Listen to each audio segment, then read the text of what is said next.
What's up, everybody? Welcome back to another episode of the Banner Report podcast. My name is Cody Adams, and I am joined here by my hosts, Steve Crowley and Jacob Pierce. Boys, it's May 11th. How are we doing? Happy Mother's Day to your mothers, if I didn't say that. But Mother's Day was yesterday, so shout out to the mamas.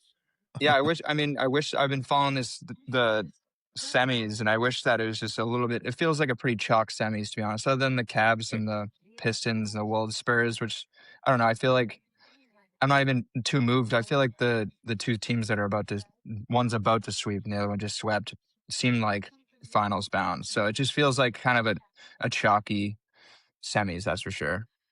Yeah, things are going according to plan here, really. I mean, we're just careening towards the Spurs versus Thunder Western Conference Finals, and that's going to decide who's going to beat the Knicks. Obviously, our Celtics were a disappointment there. Probably threw a lot of people off in the prediction markets, but nobody in the East is really impressed. The Knicks have, to be fair. But yes, okay. Besides the Knicks, who are actually really cooking, like they seem to have unlocked something that maybe wasn't there past few years or most of this regular season, but they have some synergy going right now. It has them. They're the only series that's resolved, so they're waiting to see who's going to come out of the Pistons Cavs series. Which, yeah, Detroit. They're seeming pretty dangerous when it comes to elimination. Both elimination games, it was just over. Like by before halftime, like just not even a game. It felt like both times Atlanta and Sixers. Like when this team gets hot, they're hot. When Deuce can like be 7 for 10 and Mikal is going. They didn't even have OG, and they just cooked the Sixers.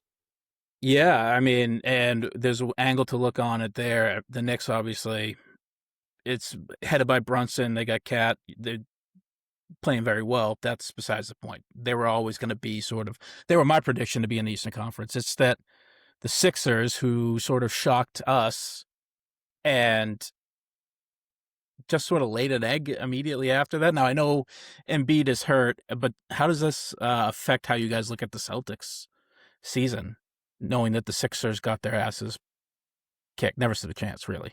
I mean, it's a bad matchup for the Sixers if you look at it too. It's Cat's a true stretch big, and that's Embiid's kryptonite every year. Like it's what it was. Like it was a terrible matchup. I mean, they want to switch out Embiid for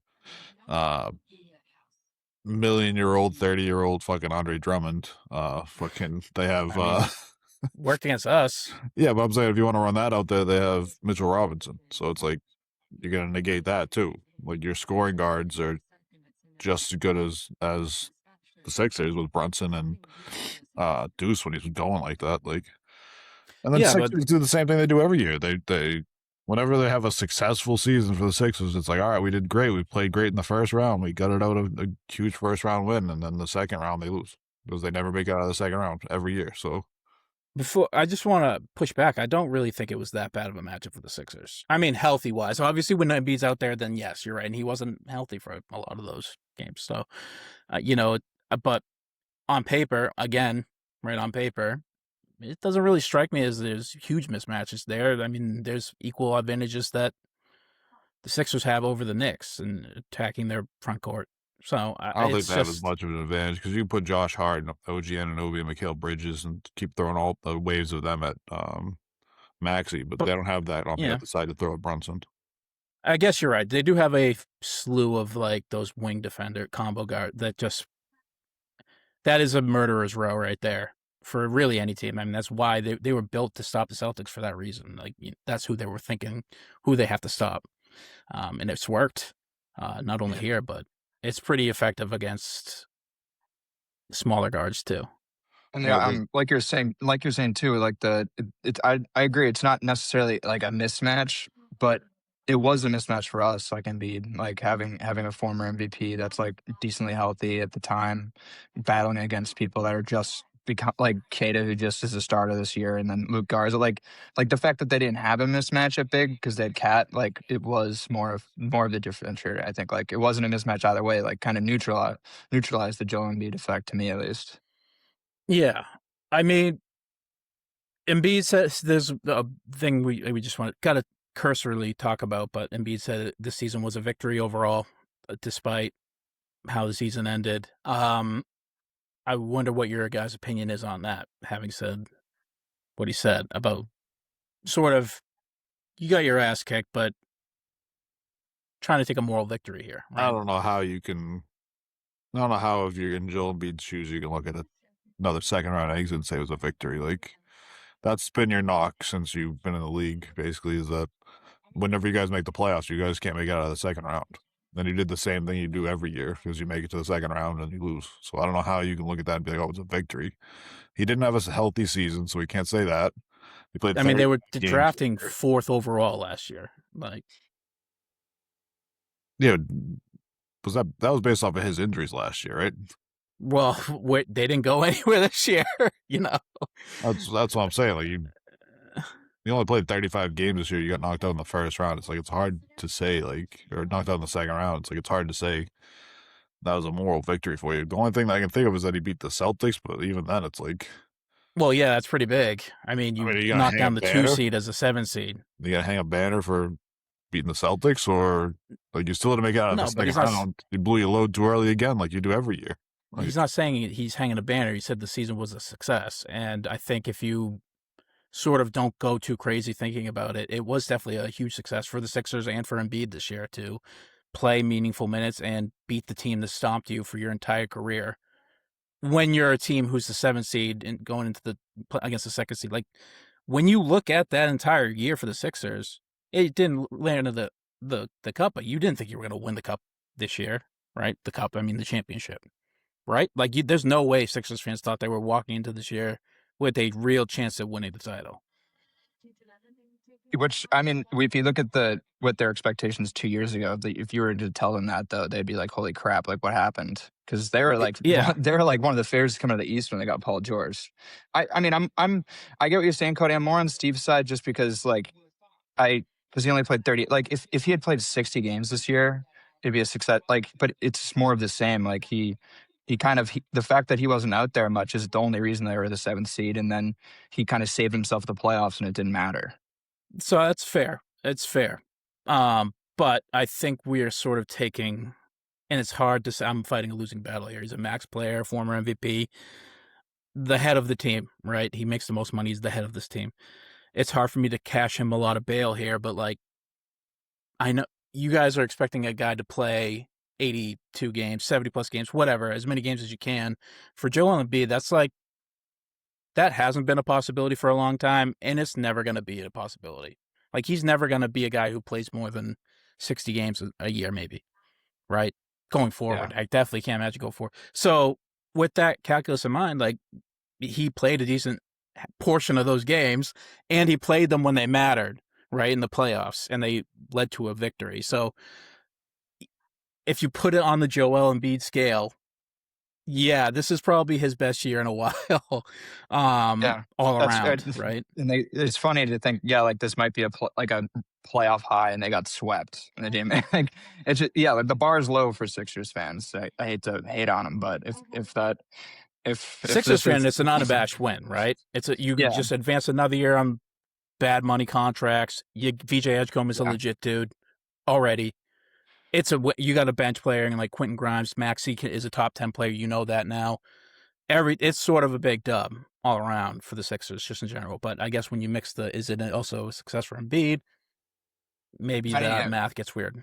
If anything, I think it's like, I think it could be a positive for the Sixers group, like the young group that kind of scrapped it together all year and such. But if anything, it could be neutral and negative for Embiid because it kind of showed that I feel like they can get cooking without him, and it probably is best to move him is kind of where I'm leaning. So I think it's like bad for Embiid unless he wants to get out of there. But I don't know. It feels like the writing's on the wall more than ever. Even though they won the first round, it just feels like the formula is not going to work. Like, if you can sit him all year, and he still can be injured in the second round, and I don't. And they still didn't change anything. Like, they did what they thought they needed to do all year when it comes to resting him, and it kind of killed him in the record. And then, like, but if they trade him for better assets, they could have been like a top 4 seed this year and had a real puncher's chance. Well, I don't know how much you're going to get for Joel Embiid at this point in his career. Like, we're looking at a 35-game season and then a second-round exit as a positive season for a guy who's making what $40 or $50 million a year. Like, who's going to give up enough capital to get that guy to match that contract? Like, Yeah, but like for a guy if who's you not going to do play and he's going to lose in the if you second do round. trade him at a loss, there's a decent case that your books start quicker, right? Like you have the core that's young. Yeah, it's. I'm just saying, I don't know if we can look at this year for the Sixers and be like, all right, well, you should trade him halfway through the year, and like maybe we could have been a better seed. I don't know if Oh, that would have worked, yeah. because I don't know you would have No, gotten enough for him. I think you would have just been throwing. no. You would have thrown away dropping $10 bills to pick up dimes, basically, at that point. Like, it's the There's Embiid probably thing, no suitors for him. and the way he plays too. It's a very specific game. You like we saw when they play through him, how much slower they play. Like, you have to have everything has to be built around him. Like, he's not a guy who you can like plug and play. Like, he's not a Durant or a Tatum, like, where like you can just kind of throw him in there and he can play off ball or on ball. Like, Embiid's like, hey, I'm clogging up the lane. Give me the ball in the post and let's work through this. Like, Didn't you sort of feel like he took a backseat these playoffs, though? he took a little bit more of a backseat, but I mean, like, that first game that he played against us, he had like a usage rating of like 35 or something like that for that game, and the rest of them was at like 29. So it wasn't a crazy backseat, but it was a little bit of a backseat. It was also a little bit of injuries and like him not playing a lot of minutes too. Like, so that his usage rate is going to go down because it's not on the floor. And Maxi's playing fucking 48 minutes a game. It seemed like every time I looked, Maxi was on the court. I mean, goddamn, that kid probably run a fucking marathon and then fucking still not. I mean, like, that guy's unbelievable. he's legitimately the Energizer Bunny personified. Like, he He's just so never much runs fun out of to watch. steam. He's so fast. And Like, he's the way he cooks, man. It's legitimately like electricity's firing off of him when he's cooking. It's really impressive to watch. He's it's unbelievable. You watch him drive, it's like, all right, he has no fucking angle here, no lane. All of a sudden, he has like one quick step, and he's like past the guy, he's like laying it up with the offhand. It's like, where the fuck did that come from? Like, that's shit you can't teach. Quick first. Yeah, he's doing wrong foot, wrong hand layups off a fucking quick step. You can't teach that shit. That's all natural talent right there. And circling back, I guess, to the greater Eastern Conference picture, the Sixers, whatever. It's the Sixers fans are going to tear themselves to shreds this offseason, being like, was this a success? You're going to have people who are trying to take a measured approach, like me, I guess, or, that's trying to spin it to the positive. And then Well, you're going to have the Celtics fans have diehards who are going to be like, this is a nightmare. This was the worst ever. What are we doing? that's exactly what the Celtics fans are going to do all offseason. Yeah, Philly's just like our bad behaved cousin. Like, they're legitimately just us. Just less successful cousin. Well, they're just like poorly behaved. They're in like remedial math. Getting detention. Just because they like don't. Yeah, it's a rough and tumble area. But so is Boston. The way the Knicks handled the Sixers, and the way the Sixers handled us.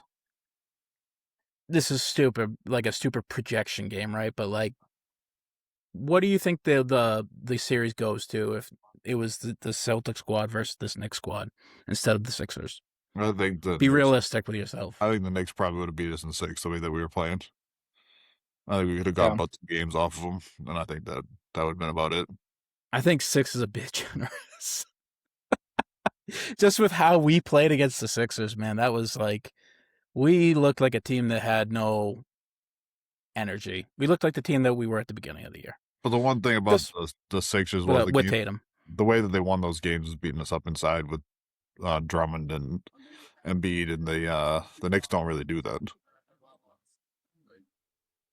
Yeah, but our threes certainly weren't falling. I know it. When you were saying earlier, like that they have the murder row of like energetic wings, I was like, I mean, if we re-game planned and played with our energetic wings off the bench and the defenders like Hugo and stuff, I think we'd have a better chance. And no, it is tough. I'm more so. I think we could have taken a game or 2 off them. That's for sure, at least. But yeah, it's hard. It's like, how can you say we would have won the series? You know what I mean? Like we lost to the team that just got freaking destroyed. Like, you could think it could be a little different, but it's probably tough. not.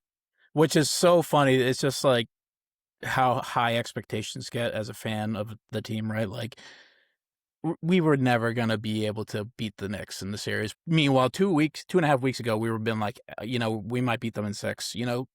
Maybe it'll go 7 if they really fight hard, right? But like, no, we would have. It's just got our looking back backs. at the way that we did play and like Yeah, moving that forward into the next series. If we kept playing like that type of ball, then we were going to win. and it's like just a stupid, it's copium, whatever you want to call it, but it's just like, because you never know. Maybe we get in the series and we put belt to ass and we just stop the Knicks. But man, because we could certainly be capable of doing that. Vice versa is also true.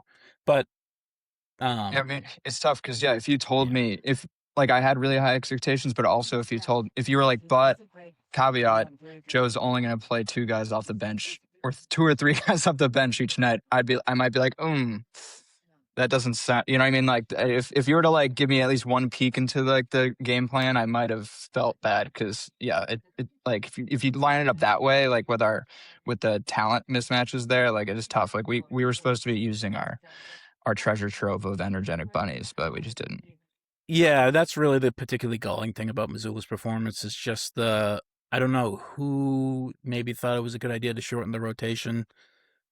I know that it's kind of like a natural thing that all coaches do going into the playoffs, right? Like you get your 7 best guys going.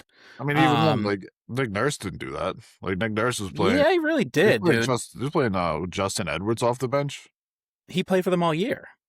Yeah, but I mean that's a deep bench guy. I mean, we had guys playing for us all year that didn't even make it off the bench. Like, I mean, Ugo was besides starting like, games at one point in the year. I'm sorry. So what is your argument? Is that the Sixers didn't do what? Nurse was playing guys off his bench. He was about 9 deep every game. Like the Celtics, like you gotta match that. If the other team's gonna out energy like that, like Yeah, but you gotta match the that with guys Celtics off the bench. The Celtics all year were like 10 deep. Like we were like 10 deep. Like you're getting weird combinations of guys. Some guys will not play. You're going to get a weird mixture every single night. And I think that was sort of the strong suit of this team. It's just funny that in the playoffs, coach, no matter what, you definitely do shrink your usage, right? Like you're not giving Amari Williams playoff minutes ever, unless it's a blowout. You got to give some of these guys some minutes somewhere though. Like Hugo not playing until game 7. Like what was it? Right. No, that's what I'm saying. It's just sort of how like Harper doesn't play until thing. game 7 and then he starts. Like it was Right. some weird stuff like that. Like you can find 5 minutes in a game for one of these guys. Like if it was just a lack of creativity. Injury, somebody's got foul trouble. Like Cade was in foul trouble every game. You tell me you couldn't just bump fucking Tatum up to the 5 and then throw Ugo out there or Jordan Walsh or one of these guys to help double on that, like play with some energy. Like there's a lot of things they could have done. They just of course. Of course, that's what I'm saying. It was like he showed his bench to the point that it was hamstringing him or hanging him to what he was doing. And the Sixers like, all right, well, if they're not going to play bench guys, we know exactly how they're going to play all game. Like Simmons said it like, I think if you wanted to put the cynical view on it, is that Missoula was really for the first 5 games being like, I'm not showing anything. I'm like keeping the cards close. Like game 2, right? The Sixers shot 50% for 3. You could chalk that up to just being an aberration, right? Like, so he was keeping the cards close to the chest for the next round, right? Because he might have just been the classic case of looking ahead too quick, right? And not really hitting the break glass in case of emergency button a few games before, and it was too late by then. Yeah. We had felt like the team that was defeated. Tatum got hurt for game 7. It was just too late. Yeah. No, you're right, though, Cody. Like, that is, like, the natural way we talk about playoffs. Like, well, like, someone's going to fit into the tight 8-man that's coming ahead with the playoffs. Like, but we should have used the differentiator that was our roster. Just like how the Thunder kind of do. Like, if you watch Thunder games, they use a slew of bench guys every game, it feels like. Like, they kind of operate in that all year into the playoffs. I mean, it's good to have practice with it, too. The Spurs kind of have that, too. For sure. Like Carter Bryant, like comes off the bench as like a defensive demon for them. He's like their 10th man. Yeah, no, the good teams do run deep in the playoffs nowadays. I feel like that might be a new strategy, honestly, because it was not the case like it in the past. No, traditional thinking is you play Derek White 40 minutes a game if you can, because you're gonna need you need the 40 minutes of that to win in the playoffs. Well, that's another Yeah. like if you see Derek White playing as bad as he was playing in some of those games, like you got to give him away some of his minutes to do something. It's impossible. That I almost forgive him for. That's an impossibility, dude. How do you like? I know he played like shit offensively. He played like straight up shit, but he literally made a difference on the other end. Like he did. He was like active hands always. Ball handling at times. It was just he didn't have anything left offensively. So it's so hard to be like I got to give those minutes to Baylor Shireman. I'm just saying like in 2 or game 3 minutes. 7. 2 or 3 minutes a game. 6. 2 or 3 minutes a game off of his plate. Maybe he's just tired. Maybe he needs a break. Like 2 or 3 Oh, he minutes needs a break. to look at fucking film with the coaches to figure out what's going on out there. Like, yeah, I think it's obvious he was out of juice. Yeah, it's tough. I mean, like we talked about at the beginning of the year, he's getting elevated from like a third or fourth role on offense to being like your secondary creator every single night. I mean, he was the second most important player on this team the entire year. Just straight up. Yeah. It was Pritchard in the playoffs, but definitely, White all year. That's for sure. I would say Cato would probably be up there too. I think the people estimated like Cato was like sneaky top 3, he was so 4 important maybe. to this team, like, how well he played all year. He's the sole rim protector. Yeah, I mean it's like it's an impossible task duty too, for like to try and cover Embiid. Like Embiid, he flops around, gets foul calls regardless, and Cato's already in a mismatch with that as being as he's not a rookie anymore, but he doesn't have a ton of experience, and you're gonna throw you in the fire against like a 26-year-old rookie. We're gonna throw you in the man. fire against the former MVP. Like, yeah, it's kind of tough. It was impossible. The Kings years. And it's no relief because you're going against physical guys like Bona, who's he's a complete fucking cannonball in the paint at times, and you got Drummond, who's Drummond. He's a load himself in the best way possible. Pause. But so it just makes you think about how the Celtics season in total. You got a lot of offseason. You want to jump into offseason? Anything interesting happen about Jalen Brown saying this is his favorite year ever, or him fighting Stephen A. Smith, or wanting to? Which I know, Steve, you're on board. Oh, 100%. Yeah, no, Stephen A. Smith's a fucking moron. I literally deleted the ESPN app. I'm just so tired of fucking the ESPN. They don't report on sports anymore. They just create drama about sports. It's not even worth fucking... Don't disrespect the mouse, dude. Not on my program. Fuck the mouse. Fuck the anti-Semitic mouse. Chill. Chill. No, get Disney on our ass. You want to get sponsored one day? Then fucking chill. Did you see that there was reports from Shams that they tried to trade for Giannis halfway through the year? Is that true? It's reported by Shams. I mean, nobody in house in the Celtics reported it. Like none of the beat reporters, none of that. So that's no way. I'm done listening to Shams on Giannis stuff. To be honest. I tuned that completely. I just completely overlooked it. I saw some snippets of it today on Twitter, and it's, I don't know, like you hear Tracy McGrady, who trains with Jalen Brown, talking about how he's frustrated. It's like, all right, is that linked to maybe Jalen was part of a Giannis package and he knew about it and he was frustrated about it? Like maybe these are thinly veiled trade requests on his Twitch stream, talking about how this was his favorite year ever, even though you lost in the first round to, I say we don't have any rivals, but like Philadelphia is never fun to lose to. You've never lost to it before. Like, I don't know. He's already said that sort of stuff before, so it wasn't like a new gut punch. Like he already kind of said that at the end of the year, like the end of the regular season. Like he was hinting that as his favorite year. Obviously, with the outcome, it probably should have changed. But like, I was more just like, I was just more annoyed that the online conversation would come back for that. Basically, it was more just like, oh, come on. And when I saw him live stream, it wasn't even that I was really angry at him. I was just like angry that I was gonna have to deal with Twitter after. Yeah, I mean, I don't know. The timing was just brutal. Like the day after you lost Game 7. Yeah, definitely. Could have had room to breathe. Yeah, you lost Game 7 at home. It was never close the whole game against the Sixers, and then the next day you're just like, yeah, this is my favorite season ever. This was great. I love this. Can we do this next year? Like, I don't know about that. I understand. I mean, you don't understand the context of why. Right? Did he explain the context of why he said it? He talked about Baylor, like how much better he got in Ugo and like the growth of the guys and Kada and all that. And What's wrong with that? That's a hell of a thing to say. it is, but I mean, it's also like, is he just putting that on there just to thinly veil that he wants to trade? Like, because we all know that he thinks that he's the 1A, which he should think he's the 1A because he just led us to a 2 seed. He's a professional athlete at the top of his career. Like, yeah, he's a alpha dog. He thinks, he's probably the best player in the league. He thinks he's going to be number 1. Like, and he should think that. I had him as my MVP for the year because of what he did. They all think they're number 1, dude. They're professionals. But that's where it comes in, where it's like, if you think you're number 1 and you're being held back, because look at how well he played this year. So now it's like, I see where you can connect the dots on this. That's all I'm saying. Like, so do you think that's what he's saying?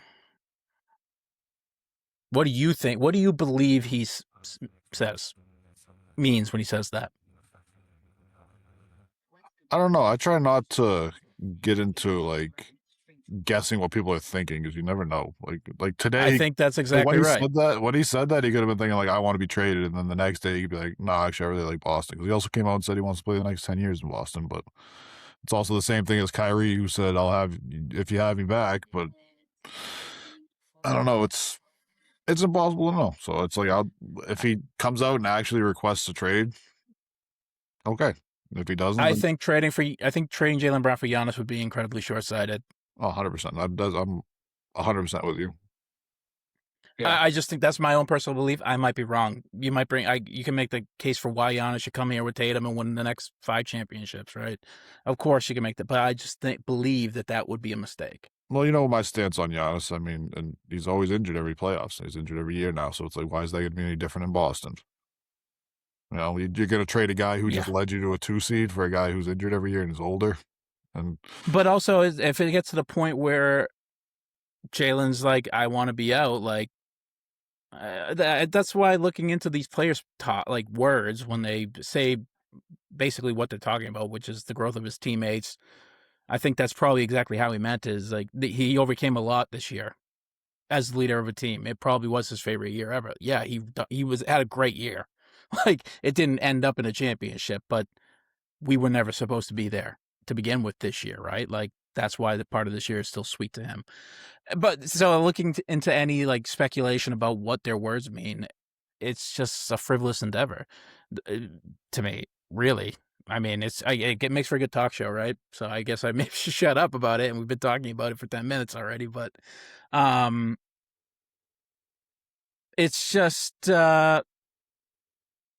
yeah, man, it feels like it's just a social media topic. I don't think there's any volition. I don't think Brad's going to trade him.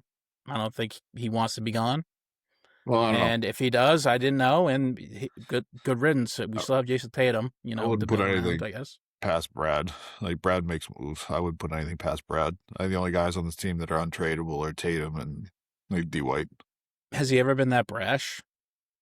I mean, traded Smart. Trading Smart would be about the biggest move, right? And he was like the heart of this team, and everybody loves Smart. So like, now times that by about 10 million though, because that would be like trading either one of your top 10 guys. Marcus Smart was never a top 10. But if you're trading Brown, you're not trading him for like a guy like Porzingis. If you're trading Brown, you're trading him for like a. I understand. Yeah, I don't know, like a Karl Anthony Towns or something like that. I guess I don't know, but I would hate that too. But I'm trying to think of like guys off the top of my head that it would make sense to trade for, like Giannis. No, I get it. You're trading for a top 10 player, maybe ever to play the game. He's still on the tail end of his prime. So yeah, I get what you're saying. I'm 100% out on the Giannis, but I'm just saying, like, if you are going to trade Brown, it's not going to be for pennies on the dollar. No, and it never was going to be. It never has been. We were talking about trading for Kevin Durant before that. So Jalen Brown for Jalen Johnson and like 3 first-round picks unprotected. You're a first-round prick, dude. What about trade him for AJ and a bunch of shit? Yeah, I mean, he's going to the Wizards. They do need forwards. The Wizards said they're open to trading down too. But yeah, but they only mean to like Utah. Yeah, like Utah. If you want to get AJ Dybantsa, you can. I don't like that idea anyway. They're not trading down to the 27th pick or whatever the fuck pick we have this year. Well, I mean, listen, maybe it'd be like, do you take Tatum? I mean, obviously not, but would they take Tatum over Dybantsa is the question, I guess. Yeah, 100%. Right? I think Would you they're take like him for Giannis? Would you take him for Giannis? what? Doesn't really fit with that team, but would you take him for Giannis? What, Giannis for the number 1 pick? Or the number 2 if you're Utah, who also It had to be more So shit. huge. They're both just huge. I mean, their point guard is 6'5". Utah would be fucking massive. Wizards would Yeah. not make any sense with Giannis. No, it would Giannis, make no AD, sense. and fucking. Well, Unless you plan on moving AD away. Like, yeah, that doesn't really make a ton of sense. Because him and Trae Young have always kind of been like a 2K wet dream, right? I mean, the But- fucking the AD is going to be the most coveted trade asset for the next like 5 years because every team that trades for AD gets the number 1 pick. Well, yeah, right. Like he's tied to 4 first-round picks. He was the first overall pick. Gets traded. I'm sorry, I have it down. I wrote it down. Trade the That's insane, though. Pelicans to the. Who he play for? So he was the number 1 pick himself. The year he left New Orleans, the Pelicans jumped up and they got Zion. Yeah. After he was moved in the Luka trade, the Mavs lucked him to the number 1 pick, right? And then he goes to the Wizards, who get the number 1 pick. So he's tied to whether he's coming or going. It's kind of good to see at the end of his career. It's positive karma in his direction, right? But yeah, he gets the team he gets or gives up the first-round pick, essentially. If you're the Wizards, would you give up the number 1 pick and No. like I don't know, like a young player for Jalen Brown? No, because I'm out on Trae Young as a winning player on his contracts. Well, I mean, you're trading for Jalen Brown to replace like a Trae Young. Oh, I'm sorry. So what's the trade? So the Wizards are giving up the number 1 pick and like some young players and maybe Trae Young to make the money match for Jalen Brown. Would I do that? Yeah, if you're the Wizards, I would do that If you're the Wizards, as a Celtic. Yeah, as a Celtic, I want AJ and Green, but I mean, also I don't. Actually, would I do that as the Celtics? I mean, as a fan, I just want No. AJ and Green just because I think that's cool. But I think that I don't want to give up Brown for a guy who you don't know how good he's going to be when you know Brown's this good. My first blush is to hammer that trade. If I'm the Wizards, I hammer that because like I have a known asset who just led a team to a 2 seed.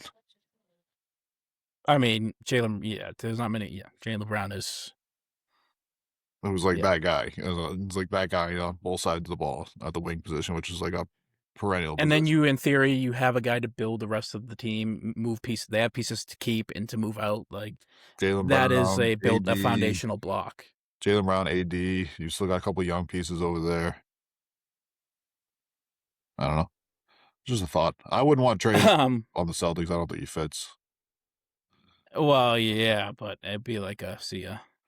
But I think Trae We're Young gonna try and move you or so well together like, though. Well, for the like 5 games they're gonna play together this year because they're gonna be hurt at different times. before we jump off of the playoff talk, let's go back to the series. Did not really talk about in the East the Cavs making it interesting, I suppose, if you want to call it. Evan Mobley finally showed up to the playoffs, so he had a good game. Yeah, I just don't think they're gonna be able to pull that one off. Maybe Steve. That's a funny series because it's like we talked about how the Pistons were gonna be struggling because Cade was gonna be your only like creator, and they did that in the first round. And, like we were all like, all right, see, like this is what we were talking about, but the Magic just didn't have the power to get through it to finish off the series. And then we're talking about how much of a paper tiger the fucking Cavs are. So it's like, which fraud is going to fall first, basically? Like, who's the bigger fraud? And it's turning out to be the Cavs, like we all expected. Because I mean, shout out to the Knicks too. They're licking their chops. Yeah, they're loving it. Like, waiting. Karl Anthony Towns is getting extra rest on his knees. Like they're loving it. Jalen Brunson's got like chilling. I mean, OG's podcast with resting. Josh Hart. Like they're OG's resting. Like it's great. They're loving it. Hell yeah! I mean, maybe the Knicks finally strike gold here this year, because the real duel is going to be out west, right? That's where. I mean, I don't whole see series. It's. I mean, at this point, it's like you're getting through the East to go against somebody that's gonna probably beat the brakes off you. Like even whether it's the Spurs or the Thunder coming out of the West, like I don't think anybody in the East has a chance to beat them. I mean, their best bet is that the Spurs just come out and unload all cannons on the Thunder next series. Like, that is like their best. We're talking like cheap plays. We're talking always physical. I mean, hey, the way Wemby's fucking throwing elbows out there, maybe he'll do it, dude. He fucking hit Nas Reed with the fucking people's elbow right to the neck and got himself ejected. Yeah, that was like a legit flagrant 2. I haven't seen a flagrant 2 in the playoffs. If he did that flagrant 2 in the playoffs. That's the earliest flagrant 2, at least ever, I think. The second quarter, like for a player who's an all-star. First. That's what it was. First quarter was that? Oh, maybe it was a second. Oh, really? Okay. Beginning of the second. Yeah. Yeah, I'm telling you what. Imagine if he did that to Chet, though, he'd decapitate Chet. Thank God he did it to Nas Reed, who's fucking tough as shit, dude. I'd be a Thunder fan sitting in the 5th row holding Chet's head, like yeah, like Wemby scarecrow body, dude. Wemby cannot be gooning. He needs to get his own goon out there. Yeah, Blue Cornet goon time. No pause. That's what do they even have Biyombo for if not that? Just throw Biyombo out there and just have him punch someone or something. Bismack Biyombo is like 45 years old, dude. Let him rest. Let him rest. Who's the guy from Charlotte? Moussa Dybantsa? Yeah, Dybantsa. Like, trade for him. Like, he'll be your fucking W Glatt. That's Beef Stew is just he's a free agent this year, so I think this upcoming offseason. So. Yeah, Beef Stew's he's gonna get a bag from Detroit. He's gonna get like they can't give him one, right? Who else are they paying? Cade? I don't think Cade's on a max yet. I think he's still like his third year. He came into the league at like 19, dude. He's been in for a while. It's gonna be tough because they are gonna have to pay Duren obviously a bag. And Duren. Yeah, but your only other big contract is Tobias Harris. He was coming off the books, I think. Yeah. Who was great for them so far. He's like kind of been a rock for him. Like, not every night scoring well, but you hear how the team talks about him. They're like he's the glue for this whole team. He's like the leader of their locker room. Yeah, they love Tobias. But yeah, I mean, Wemby got ejected. It's shocking, right? It's just like it is something to talk about because I've never seen him do this. It's his first ejection ever, right? From a I mean, he's been known to get spicy, but I mean, this was a little. He's been very. He's like is a motherfucker, but he's like within the bounds of the game. Like, he rises to meet the moment. He'll talk back to you, right? But this was the first aberration of character. I've seen him getting like shoving matches. I've seen him get tangled up with guys, like stuff like that. He'll get spicy, but this was above and beyond for him. It's measured. It's measured and tamed like 99% of the time. This is the one time where he had just gotten. If you look at the replay, he did get whacked right in the face, and they've been beating him up all game. But damn, that cost his team. That was a huge moment for him, and it cost them a game. And now the series is tied. It's like you could have been going up. You don't want to give them life. You could have been going up 3-1. Yeah. Now you're down to 2-2, and Anthony Edwards is only going to be getting more and more healthy as it goes on too. And it does feel like the Spurs like figured them out. I thought that if Wemby had played this game, they would have won by 20 points, and then they would have just probably won the next game or whatever. It wouldn't have gone more than 6. Yeah, that's probably the positive for the Spurs, that they almost had it without him. So the fact that they lost Wemby and it was like only like a 4-point game with a few obviously it ended up being like 6 or 7, but it was and I think the Spurs were even leading in the 4th at one point. Like, it was definitely within their grasp, and they were just running Fox and a bunch of youngins out there. So it definitely sucks to lose a game regardless, because it doesn't matter. Like, now it's tied, but maybe the young guys learned something last night. But yeah, it was just a boneheaded play that cost his team, and from a guy who doesn't do that. Yeah, true. Dude, think about where a normal person's elbow would have landed. He just went straight to the side. Like, he's just so tall that like he's like a foot taller than Nas, and it just caught him. And Nas Reed is a bit undersized too, so it hits him right in the prime spot where it's like his carotid. That shit must have hurt so if it was anyone else, though, it would have just hit the guy's chest, and it wouldn't have been a flagrant 2. Yeah. You got to know your tough for Wemby. I just don't want to. And Edwards is not the guy whose team I want to give any amount of like extra life that they need. I don't want to just give him that. Well, but the one thing that their 2 best scorers like to do is get downhill and get to the rim, and you took out the best shot blocker that we might ever see in our lives. Besides the guy he's playing against. I'd say Wemby's a better shot blocker than Rudy Gobert. Oh, now, right? Yeah. I would say the best one that we've ever seen. I mean, he had a game with 12 blocks in the playoffs. Like, that's so stupid. Yeah. Although there is an anti-Wemby contingent brewing up on the basketball. Every time anybody's that good, there's always an basketball. anti-this, anti-that. Yeah, I know, but they're getting loud now because he's so good, right? Like he's ascended to a guy who's like people are preying on his downfall now, right? Probably because he's giving the team the business a lot. I saw so that there too, is like an everything's a Yeah. goaltend. He's averaging like 2 points through the third quarter. It's like, okay, but he legitimately has 11 blocks. Like he took 20 away. So he's changed the game, even if he's not scoring the shit out of the rock. They better, if those people better not like wilt, that's for sure, if they're anti-goaltend. It's funny though, if people like get so mad about like people like this is considered an assist, or you know what I mean, like the people that kind of watch box score versus the real tape, it's like you cannot, if you think that way, dude, like have good luck. Go watch the 80s and 90s in Stockton, and they gave Stockton like so many fake assists, and I think I remember seeing like there were games where Jordan had more steals than there were total steals in the whole game, like per the box score. yeah. Like I don't think you should really, peeling that onion is dangerous, because all your legends kind of padded stats, that's for sure.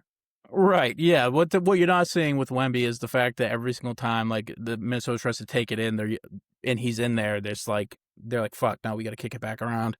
Yeah, Just takes away offensive opportunities in the shot clock. So it's just he has like a natural drain on your offense just by being existing.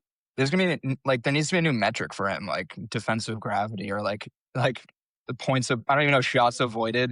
You know what I mean? Like just like the amount of shots he like makes people like second guess and run away. Like Simmons calls him fuck nose. Yeah, exactly. Yeah, yeah. The Wolves had 8 fuck nose before Wemby got ejected last night. Yeah. So just a weird nice and break arrested character for the next game. That's one thing. I mean, take the overs on all of his stats on the next game, because you know he just comes out fucking drop kicks Rudy Gobert. Just puts him through a table. Like the jump ball, he just punches him right in the dick instead of fucking jumping. I mean, listen, he's like a Zen Buddhist guy too. That's like, obviously he got hit in the face, and when you get hit in the face, it's like, I don't give a fuck who Buddha is, dude. I'm getting mine back. That shit fucking hurt. What are the implications now though going forward? Because like those things sort of tally. Like I just don't know how he's it not works. Suspended. He's not getting. But if he gets another flagrant one, like if you know what I mean, like how does that? I always forget. Question. I remember those rules so well during the Draymond Green signature flagrant playoffs and technical playoffs. I just wonder like how a flagrant 2 plays into that versus a 1, like how many strikes he has. You know what I mean? Like if he just will get booted if he gets a technical now. I have no idea, honestly. If I remember correctly, like a flagrant 1 is worth the same as 1 technical, and a flagrant 2 is worth the same as 2 technicals. Gotcha. So it's like you have to have a culmination of, I don't know how many in the playoffs to get suspended. I think it's like 12 or something like that. I thought it was 16 for a season, right? 16 for a season, yeah. And then you start getting suspended. But how did Draymond have 12, bro? Come on, how did he have 12? That's not the most unbelievable thing. We also see him get away with so much, though, too. Like he gets away with it after he gets the first technical, because they never fucking throw him out. He always gets the first technical in like the second quarter, and then after that, it's like, all right, he has superpowers now, because they're not going to give him a second technical for some reason. That's the Draymond like effect, right? Like you make them play your style. It's what the Spurs do. It's what Detroit did some for most of this year. They make you play your style of basketball. The Thunder, like, Not everything's a foul, bro. Like this game wouldn't happen if everything's a foul. So we're gonna make the refs earn their money tonight. Unless you're fucking Namias Keita, apparently, where everything is a fucking foul. Good luck calling everything on Lou Dort. Everything he does. Good luck. You're gonna have to just deal with it. But also refs have their own agendas too, right? Like they want to ref the game how they want to ref it. So if they want it where it's like a very technical game, then yeah, everything is a foul. Nemius, like stop fucking putting your hands on him when he's going up.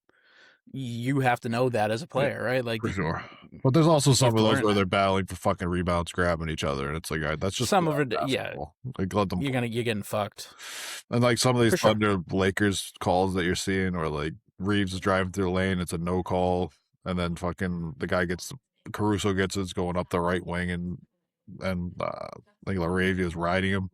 a little bit out of bounds. They called a foul on that. It was like, how is that a touch foul on one side and it's not a foul on the other side? Like, if you're not going to call the one on Reeves driving, then don't call the one on Caruso. It is literally not to cut the refs all the bail in the world, because some of them definitely do suck at their job. Tony Brothers. But like, Tyler it's just Ford. sometimes they miss it. They literally just miss it sometimes. Like, they're not looking at it. It's brutal. Sometimes it's so hard to watch the fucking Thunder play, though. Sometimes it's yeah. Well, they're gonna win another championship foul baiting, so might as well fucking get used to it.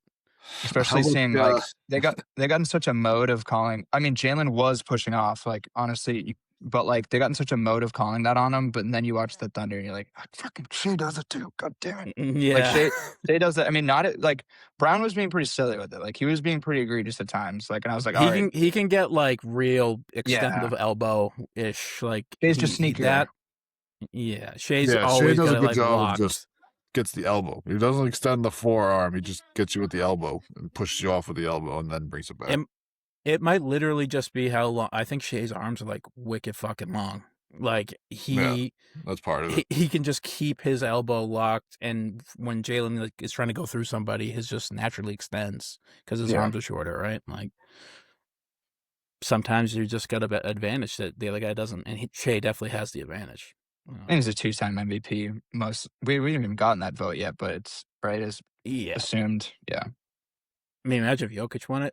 He arguably went out the saddest in the playoffs. I mean, I'm arguing that Jalen's going to win it because I got money on that, but I also had, I'm sorry, what? You think Jalen's going to win? I had money on Jalen winning, but it was also, I put money on it like hey, dude, he placed. Year, and I was like, hey, maybe injuries happen with the 65 game rule. Maybe I got a shot at it, but it placed, bro. That's all that matters to me. Is like he played well enough to be in the conversation. Yeah.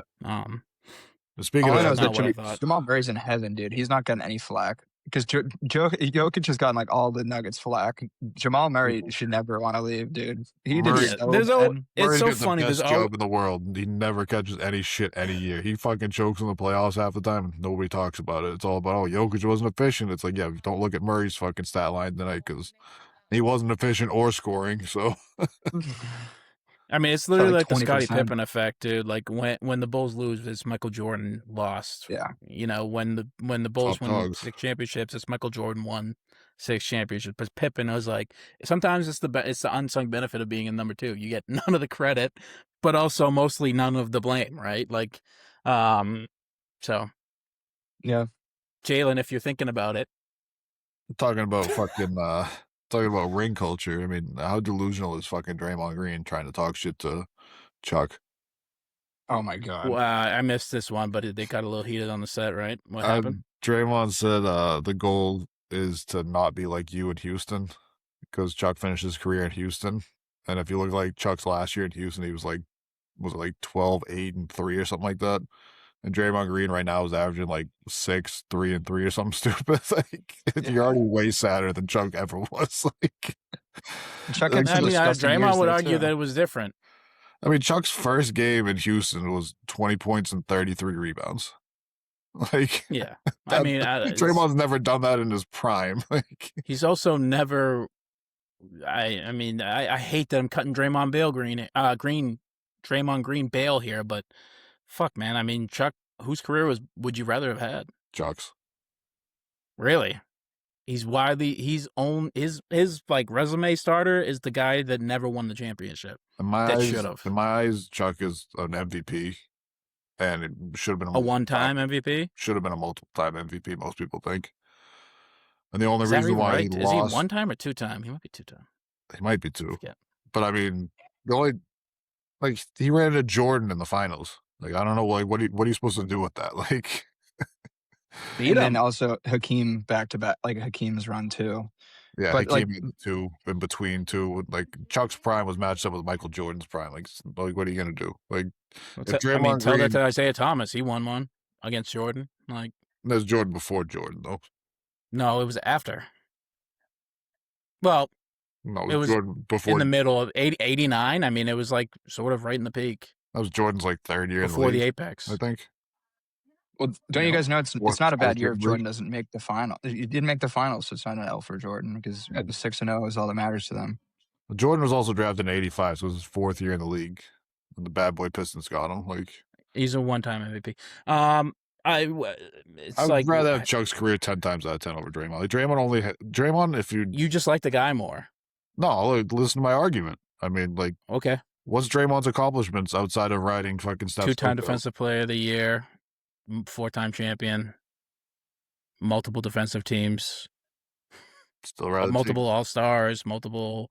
I mean, look, Draymond Green's the only guy to ever make a teams. fucking All-Star game off of setting screens. Like, I don't know what to tell you on that one. Like, let's not. That's crazy if you think that's all Draymond does. Do you still believe that? Do you honestly believe that in your heart of hearts that that's all that Draymond does? He did not deserve an All-Star, for sure not. Like, he deserves a DPOY. That's such an arbitrary thing to me. You're using it as an argument for why his career is better, so then we can't use that for an argument that way either then. So how about that? If you're Cody, one thing to consider, it's not really what you're talking about, but if you were to also consider you guys being the dream team, that's pretty cool. But I know what you mean, Cody. He also gets to play for maybe the second best regular season team that ever existed. Yeah. Well, that ended painfully, that's for sure. But the if you were to put it in a vacuum, I think I'd be more on the Draymond side. But I just know how everyone feels about him. So you know what I mean? Like, it's not even to mention, Steve. It's not even to mention if you just want to look at the sheer money difference that they made. I'd never look at money. Yeah, if you don't want to count the real life stuff, then I would rather have Larry Bird's career than most fucking guys. Although Chuck has good. Yeah, he's all NBA. I mean, the NBA inside the NBA. Yeah, Jesus. And every other fucking commercial on TV is fucking Chuck or Shaq. So I mean, he's ranking it now for sure. But I mean, still, even in a vacuum, Chuck's epic, dude. I'd rather have Chuck's career than Draymond's career. Yeah, really. I just have such a hard time swallowing the guy that he still gets that disrespect, dude. Draymond, that he never won. Yeah, there's tons of guys that never won. Like, I know, but not on that caliber of player. Never won. Like, Charles Barkley's a top 10 would you player. rather have John Stockton's career or Draymond Green's career? Because John Stockton never won either. I'd rather be the guy who has the most assists all time, the most steals all time, never won. Would you rather be him or would you rather be Draymond? I hate the guy, so I hate both of them. hate Draymond. I don't hate both of them, but I'd still rather have Stockton's career. Karl Malone or fucking Draymond, like. I mean, you're just going up, so he has more counting stats. That's what I'm saying. Like, these guys' careers are better than Draymond's, but they just Joel Embiid better than Draymond? Yeah, he's got an MVP. Really? You could tell the story of the NBA without Draymond. Well, you can't really because he kicked people. No, you can't. Until he got fucking suspended. Lost them a final. He legitimately is responsible for like the most impressive moment in the 21st century in basketball history. He's like directly responsible for it. And he made the Durant shit happen. Yeah, like he's arguably the most important guy to have been in the NBA like the past 20 years. 10 times. I know Jalen would prefer Chuck's with his comment this year about this being his favorite year. But Jalen showed that with it being like maybe being the dog on number one on a not winning team is pretty fun, and that's what Chuck's whole career was. That's for sure. Yeah. I mean, and Chuck came close, right? Like he did come close. He made the finals, just lost to Jordan, and he won the MVP over Jordan that year too. That was his closest opportunity. Yeah, and like his second best player was Dan Marley. So yeah, like Kevin Johnson. Like, give fucking Chuck fucking Klay Thompson, and he's got like 3 titles. Like, I don't know, like he rode coattails to fucking 4 titles. Like, that's like, it's crazy disrespectful. That's unbelievable that you say. That's like saying Kristaps Porzingis rode coattails to the finals. Brother, do you think Dennis Rodman? Like, you can't say Dennis Rodman. Kristaps Porzingis played 3 games in that fucking finals run. Yes, okay, fine, maybe a poor example. But like, what the hell are you talking about? He swayed an entire game. He was a bad example, but fine. I think Jacob's example is exactly right. It'd be like Dennis Rodman rode coattails. Like, no, wrong. He was actually like, and if you just watch how they play basketball, because Rodman also won titles with the Bad Boy Pistons, and I think he won a title with the Spurs too. So, but he was never a top 2 guy on any. But he won on multiple teams in his role. It wasn't like fucking Draymond who fucking... Draymond's only been on 1 team. You can't hold it against the guy. What the fuck? I'll hold it against them all the time. I don't give. I'll hold whatever No, I you're want just against them. you're being facetious because you just don't like the guy. I mean, look But at Chuck's career stats. Like, you tell me you would rather be a fucking 8-8 and 6 guy over fucking Chuck? Because that's Draymond's career stats, like 8-8. I don't care about the like. That's whatever. Yeah, you're gonna beat me on. He has better career stats. Okay. Part of what I want. I want to be the guy. I want to fucking run the team. I want to get an MVP. Like, I don't want. You're the guy. You are the guy that never won anything besides an MVP. You are Joel Embiid. Fucking rings, gold medal. 1980. Would you rather be Robert Horry or would you rather be Joel Embiid has one of those too? Would you? That would be Joel Embiid. I don't think he should have had that MVP. I think that should be Jokic. But all right, Robert Horry then. Would you rather be Robert Horry or would you rather be fucking Draymond? You're gonna keep going down the list. You just don't like the guy. It's fine. We can move on. I mean, Robert Horry's got more rings than Draymond, so you should probably want to be him, right? I don't care just about the rings. I care about the guy overall. He was the second or third most important player on a team that won 4 fucking championships. Third or fourth on most of through those. multiple iterations. Huh? Third or fourth on most of those teams. He was he was more important than Klay Thompson was. We've had this argument. He was, to me. He legitimately sets up Steph Curry better than anybody in the league. And those titles, Klay Thompson had like the 36-point third quarter to win them with Game 6. Like, okay, I don't know, like, he had a great quarter. I don't care about. I care about how the team runs. Draymond Green's at 36 points like 5 times. He touches the ball more than Steph Curry at times. No, never more, but just as much at times. He's setting picks. He's handing the ball off to Steph for a lot of their action. You're just being disingenuous because you don't like him. There's a lot of guys I don't like. I don't like John Stockton either. I'd still rather have his career over most people. Okay, fine. I don't like Chris Paul. I'd rather have Chris Paul's career over Draymond Green's career. Neither one of them have won. Or no, that's good for you. Won, but congrats. We've lost the plot on this one. Like, it's rings have nothing to do with like how good your career is half the time. Well, that's ridiculous. That's the stupidest thing I've heard. That's the stupidest thing I've ever heard. Rings don't matter. There are large sections of people on the internet who watch sports who believe that is the only thing that matters. And we know how dumb those people can be.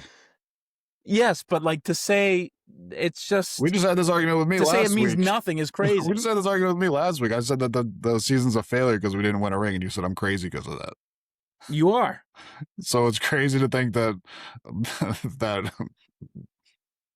yeah, I agree. It's just backwards. No, you need to pull your head out of your ass and think about what you're trying to say because you're all over the place. Chuck's career over fucking Draymond's career 10 times out of 10. I'd rather have any other careers over mine, so beat that. Speaking of which, Steve Kerr signs a 2-year extension with the Hey, would you rather have Steve Kerr's career or Draymond Green's career? Because they're pretty much intertwined, and Steve Kerr has to deal with fucking Draymond Green dumbass every fucking day. I think he loves doing that. I think they have met genuine affection for each other now. Man, that's tough. Maybe at times they had animosity. I mean, yeah. How do you hate him? I wouldn't sign another 2-year contract if I didn't, because I'm not dealing with him unless they told me, "Hey, we're trading Draymond this offseason." And that's what I wanted to ask. What the fuck does this mean for the Warriors, right? Like, what is this? 2 years is a weird amount of like he could have had 4 years if he wanted, which means you're there for a genuine rebuild, right? I think, or at least a beginning portion of it. I think that Steve Kerr only took 2 years because he has had health stuff over the years with the back problems and the migraine problems that we've seen. So I don't think 100%. He might retire. I don't think he wants to commit to 4 years if he can't. Like, so I think what does this mean for the team overall? I think it's got to be all in if you're going to bring Kerr back for 2 years. That's what I'm saying. Or not all in, but I mean, how can they go all in? They have nothing to go all in. You have to do everything. But they have nothing to do. Hey, this is my argument I've had with you guys every time we have this podcast. You're not getting rid of Draymond, and you're not getting rid of Steph Curry. And as long as you're not getting rid of one of those two players, like you're automatically stuck. You trade with Draymond, like a 500 team. You trade Draymond, Jimmy Butler, and like 8 Who is taking first-round Jimmy picks, Butler? and 8 first-round picks for fucking Giannis just to make the money work. Trade Jimmy for Kuminga. Yeah, right. Honestly, because Steve Kerr loves to fucking play him. Like, it just means that like all your young guys are just gonna have another 2 years of just wasted potential because they're not gonna fucking play. So, any young guys you like on the Warriors? What young guys do they have? Like Pajemski, who's not even that young Pajemski. anymore. He's been in the league for 3 years. Kawhi fans Santos, fucking who's like hate- 27. The Hey, fans I mean- hate pods, dude. All the fans like hate half their fucking young guys because the young guys have such short leashes that they make one mistake and then they're out. Like they never get like. It wasn't like the Celtics this You're year. making making this an indictment on Steve Kerr as a coach. I don't care about how he is as a coach. What do you think this is gonna like? What I'm is it? Okay, I'm so just I think we're on the commenting same on- page. They're gonna go all in, but what did they do? I'm just commenting on the fact that if you like young players on the Warriors, they're just not going to be anything because They they're don't. gonna He play. doesn't. Like He that's doesn't. what I'm saying. Steve Kerr's never going to play any of your young guys. So trade all your young guys and whatever money you got and try and get Giannis. They could try to Yeah. flip the 11th pick. They just got 11th in the lottery. And what does getting Giannis do for you Like that's the only on a all-in team move. that, by the way, you just traded everybody else who's playable away? It's the only all-in move you have. Like there's nobody else in the league that you can trade for. You're not getting a generational player with the 11th pick for the next 2 years. Like if Kerr's back, you're going all in for one more ride with Steph. Do you think Yeah. this is more just like a, hey, we're going to make a lot of money these next 2 years for Steph's last 2 years here, and then we'll say adios to you and to him, and then we'll be back at square one? Do you think there's a reality that's probably how? I think that's probably how this goes, right? Steph I might guess just ultimately is might what I'm not. trying to say. Steph might not want a new coach to end his career too. You know what I mean? It might be kind of like Definitely not. Steph. Like it might be like, hey, how about you guys just close the book together? Like that might be kind of the vibe here. Yeah, I think that's how it goes, but I don't think that's what their plan is going to be. You know what I mean? I think that it's they going to go out they're sad, their it's back gonna is be against the bad. wall. Yeah, it's going to be the same as this year, where it was your back was against the wall. You did something irrational, signing an older Jimmy Butler and Porzingis, trading for Porzingis halfway through the year. Like it was, your back's against the wall. You're going to make dumb moves, and you're going to end up being a middling to bad team. And it's going to happen for the next 2 years probably, and it's going to suck because you're going to be wasting the last couple of years of stuff. Because he played like what, second team All NBA level basketball this year. Like he was unreal, and you just wasted another year of him because He's averaging like 30 points a game at one point. it's like a mismanaged team. Another year of being a mismanaged team. I mean, it's like it is now. I feel almost sympathetic for Golden State Warriors fans, which I should never be doing, right? But like, That's like people being sad for Pats fans. what do you do? Right? Yeah, like what do you do? What do you do? Like you don't want to. How can you justify trading away Steph Curry, right? Which is Yeah. the answer. They That will- is the answer to anything you want to do future wise. They're basically Like- gonna have to ride out Steph until he retires, and the tank try and get a good pick. It's the only way they can do it now with these Right, and that new might just be the- tanking rules. Like you might not even get a good pick. So Yeah, this is like time to hit the tank. this is like one of those it's like one of those problems that pop up that you're not aware of until it happens. Like with this anti-tanking rule, because now you got a team like the Warriors that's going to have to trade that if they want to be relevant and be good, they're going to have to trade away a franchise player that everybody loves, and that shouldn't never happen. For like that, It would be that's wrong sports at to its do base that. is supposed to be for the fans. That's what this is all for, and you're going to have to blow up your team and your best player to be relevant for your fans. Yeah, I can't imagine being like a Golden State Warriors fan and being like, "Yep, you got to trade, you got to do it, you got to get rid of Steph Curry." No. Like I can't imagine being that guy. That just feels No. wrong. And No, like or- I don't think I was the type of guy who'd be like Paul Pierce is the closest example, right? That we had to it almost. Like it felt wrong, right? It landed it actually was the boon of a decade, right? To get off of him and KG, but it felt wrong. It felt so It still wrong. kind of feels wrong that he didn't end as a but Seeing him in it's all only those fucking different four jerseys, times for Steph Curry too. like seeing him in all those different jerseys after he left the Celtics always felt wrong. Like seeing old I mean, highlights. he ended as a of him with- wizard, right? Like Yeah, like seeing Cool highlights ass moments though. He has of some him big wearing ass the shots. playoffs and shit. Like, yeah, I mean, like seeing him in Wizards jerseys and Nets jerseys and shit like that. Clipper jersey. I think he finished as a Clipper actually. Yeah, he did. I remember his oh yeah, last game. that's right. Like it's gross to see, but it was the springboard for this new generation of guys, and it's just and with the new anti-tanking stuff, like that's what it's gonna end up being. Yeah, we immediately launched into an immediate like instant rebuild, and we were gifted two of the and Danny Ainge, GM of the decade, probably with his two moves. Like, Yeah. And the Nets GM, the older Russian guy who's the worst GM Went to of the decade. gulag.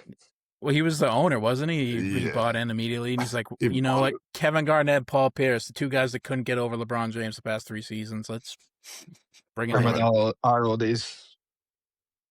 I mean, man. I think the most obvious. I don't think they trade Steph because I know you guys mean by making them competitive, but I think that the org is more focused on the revenue, the billions of dollars. They don't care that if they win or not. He's launched them they're like the number one earning team now, Like above still, New York, which is insane. So like they're not going to let go of that. I think they trade one of the guys on the team with the 11th pick to make it a little more juicier. Like it might be if each, maybe even Jimmy, like you're saying, no one would take Jimmy, but maybe they would. He's if it's the most immovable asset. Yeah, I know, but if you're like, hey, take this, maybe it works for a year, and you get the 11th pick, it's a little nicer, nicer. I don't think they trade. I don't think they drafted 11 though. They're trading that somehow, some way.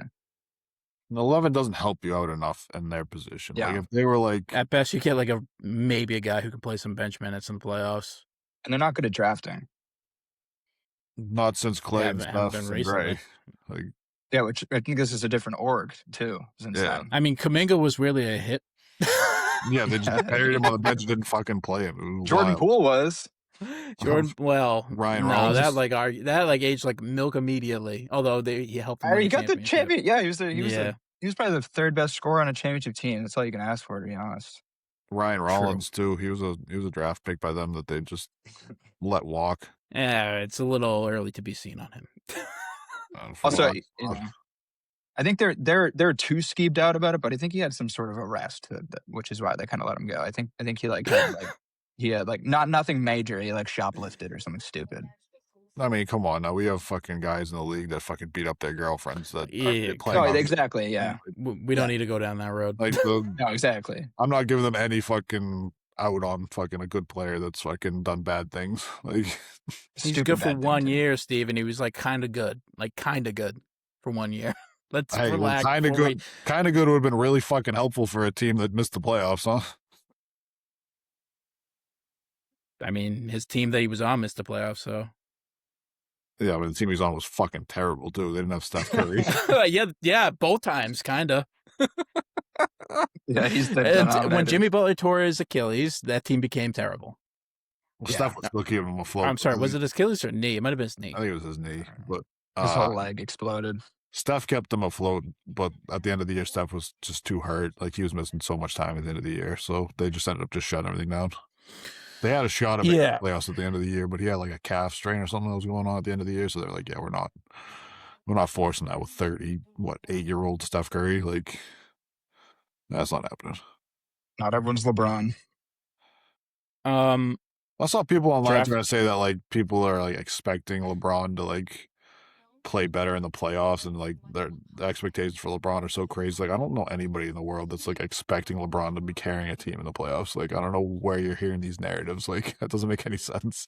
Some hindsight. It's just it's not really a serious take, right? It's just like, that's not how it works. Yeah, they're like arguing like, oh well, Jordan was never expected to do anything when he's playing on the Wizards, but LeBron's expected to do all this, that. And there's like nobody expects LeBron to do this. Is all just the cherry on top of like one of the greatest. He's like sort of trying his damn best. Chill, bro. Yeah, he's playing so good, but we don't expect this of him. Like, you know what I'm saying? Like if LeBron went out there and had like 17, 6, and 5, I'd be like, that's a really good game for a 41-year-old in the playoffs. Like, I mean, yeah, like what are we even talking about? It's ridiculous. It's like one of those not good faith takes. Like that can't be a serious take, right? People are just so dumb on the internet. You're grinding an axe. If anyone makes fun of LeBron for getting swept this series, then you got to like just mute them. Be like, that's who you mute. Like going forward, be like, oh yeah, they just are stupid. Like I'm sure I didn't see it, but First Take had a reunion. I'm sure Skip Bayless had some scolding takes on LeBron. Yeah, he had a ninth all time, dude. 9th all time. Wow, that's high. He's like he's working his way up on Skip's list. I think he was down in the 20s a couple of years ago. That's fucking ridiculous. I don't know that. Great progress on the other end. I don't know that for sure, but I Skip said a couple of years ago LeBron was like the 25th best player in NBA history. I'd be like, yeah, that's Skip for you. Yep, I can see him making that argument. At some point, LeBron James, like he like whatever motherfucked Skip Bayless in an interview, in a request for something. He at some point pissed Skip Bayless off, that Bayless has led a pretty successful career just hating on that motherfucker.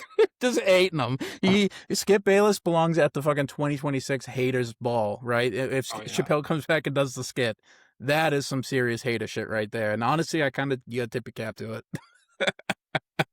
That's like day one too. He is, oh my god, he has like OG Cav jerseys picture. Remember the brick that he like that classic image of Skip shooting the brick? Like that's in like the old Cavs jersey. Imagine just like being like, I guess maybe he didn't see that he'd play past 20 seasons, so it'd go on this long. But like, imagine just having to hate the best player in the league for 20 years straight on the sport you cover. It's like, come on, that must be miserable too. He just made a lot of bread. He's a miserable fuck. I mean, like, I just wonder what the event was. He probably told him like fuck off behind the scenes. Like you're right, it must have been something like because we saw how he treated Brian Windhorst. He was like, I don't know that fucker. Yeah, I don't know. I don't know if LeBron would ever go that far, like that far back in his career. You know what I mean? I feel like he's always been so polished. I think that Skip was just like, well, he hey, threatened this guy's Stephen gonna A. be about his really son, good. right? This is my end to be different and get like views on TV. You know, I think that was just. I think it was more Skip than LeBron. Skip never had it. He didn't have to do that shit. No, he was already the biggest guy on ESPN, like at the time, for most of his career. I don't know if he was. Now you can argue maybe it was.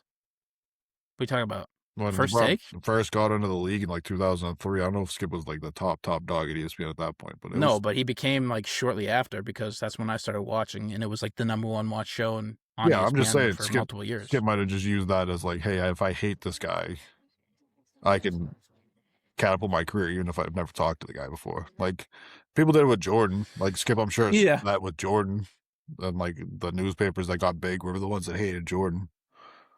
So maybe he's rage. It's just yeah, it is the ultimate like rage bait, like fuck axe grinding shit. But the draft lottery.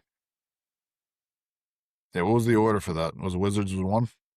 Wizards 1, Utah 2, Memphis 3, Chicago 4. Huge for Chicago. They had like a 3% chance of breaking into the top 4. LA Clippers 5, Brooklyn Nets 6, Kings 7. Just what a shit draw for the Kings. I feel so bad for the Kings because all the rest of these teams were like so immorally fucking tanking. The Kings were just bad. Like not trying. They were just like legitimately, we're just terrible guys. Like please, I mean, like all they had these a teams crazy high fucking salary this year, and they just couldn't win games anyways. And it was like, then you're looking at Utah that's like sitting guys in the fourth quarter of games they're winning. It's like, yeah, I guess you said it succinctly. All those teams are like trying to tank. The Kings just were tanking. They just weren't trying. It's just they couldn't do better. They're just naturally bad. Like the Wizards for sure could have like won more games if they just tried a little bit harder. The Kings were fucked forever. The Hawks get 8. The Mavs get 9. That's pretty shitty for them. Bucks get 10. That's also shitty for them. Golden State 11. Oklahoma City 12. Miami Heat 13. Hornets 14. So. Well, I'm kind of scared of whoever the hell falls to 12 because, you know, they're probably going to be a good player. Rich get richer, baby. Hey, as long as it wasn't a top 5 pick, right? Because I think it wasn't the Clippers 1 through 4 was unprotected or something like that. That's right. Yeah. And the Clippers got 5. And they got up with 5, so at least they rigged the lottery that way. Yeah, the Pacers are definitely the ultimate losers. I mean, they got Zubac, I guess, but like they tanked. It's bad this year, and they don't have a pick in the lottery. Yeah, they wanted to get a pick to pair with the future, but they ain't getting it. They just get it because Zubac.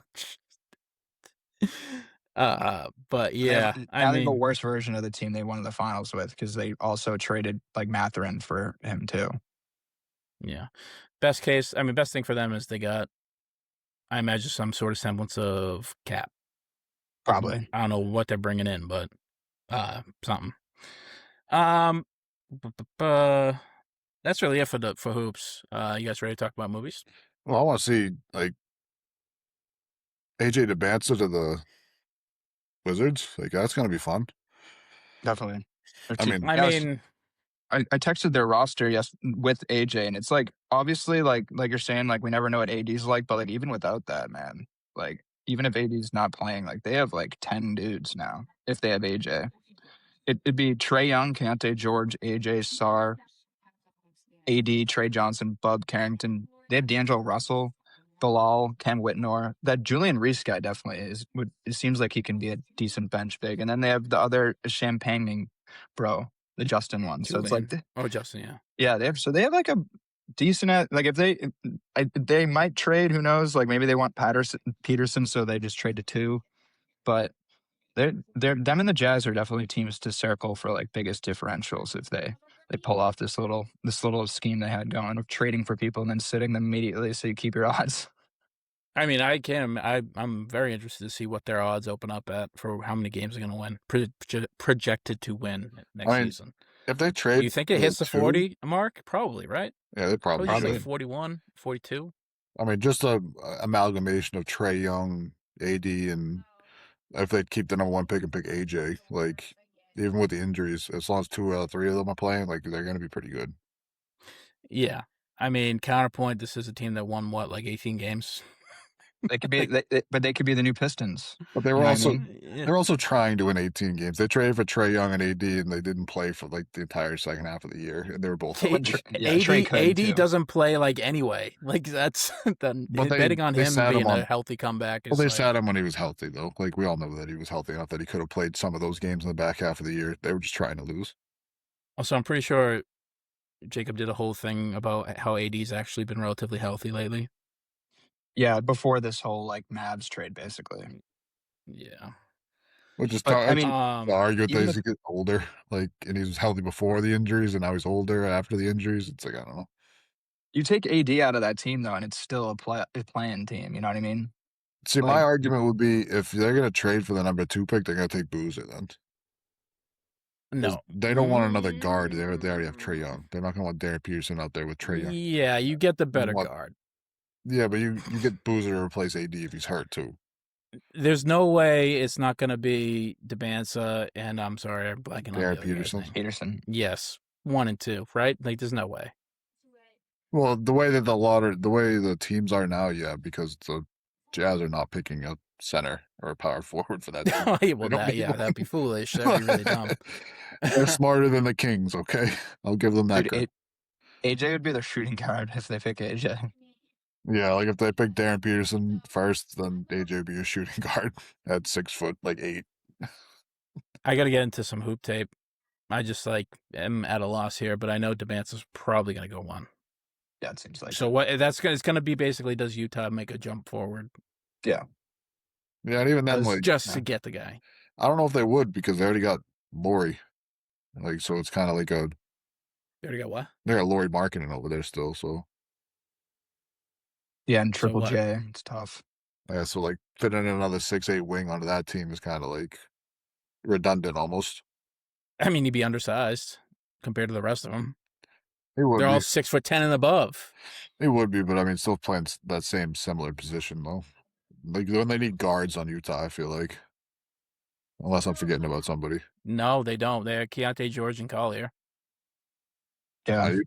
I mean, I don't know. Then you're kind of just fucked then because whoever you pick, you're going to be redundant. You need like a tweener guy, which he is. Because Ace Bailey's like 6'9", like almost 6'10". Like he's a big cat. You're kind of just. Yeah, they're in no man's land. They're gonna have to take Bailey then, because unless the Wizards go with the number 1 pick, they're gonna take. Or they just trade someone. Who's the fuck? Isn't there? Who the fuck's the 6'10" guy coming out of this year's draft? These are 2 guys who don't know what the fuck they're talking about. Caleb Wilson. Caleb Wilson's supposed to be really good. Yeah. Yeah. That's who the Bulls. I saw somebody say Caleb Wilson's supposed to be like fucking Kevin Garnett or something like that for his career. It's like, all right, let's like not put that on a young kid. Like, let's not put that.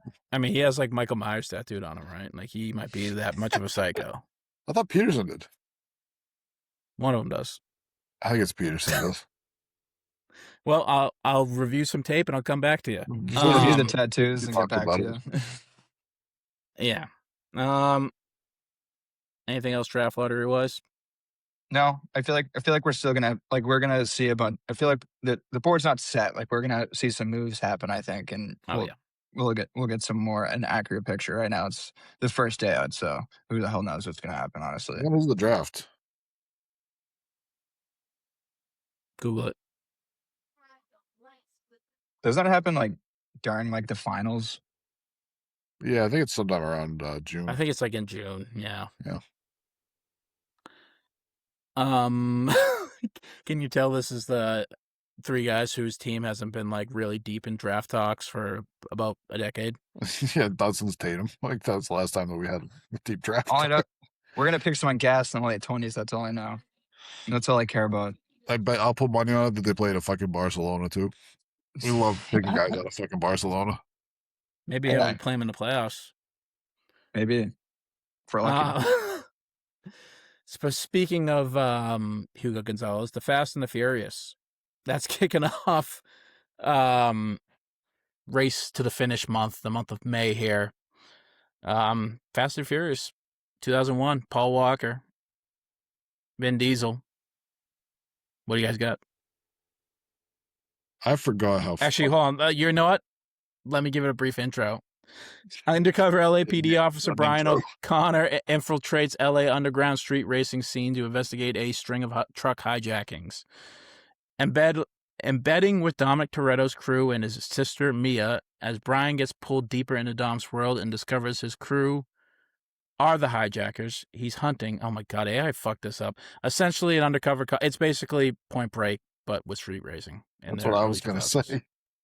That's fucking corny. Point Break is what it is. A bunch of street racing. I wouldn't even say it's corny. I think the movie's actually like kind of cool, and then it became corny, but now it's back to cool. No, it's. I mean, I take it's like insider. It's like insider baseball. It's like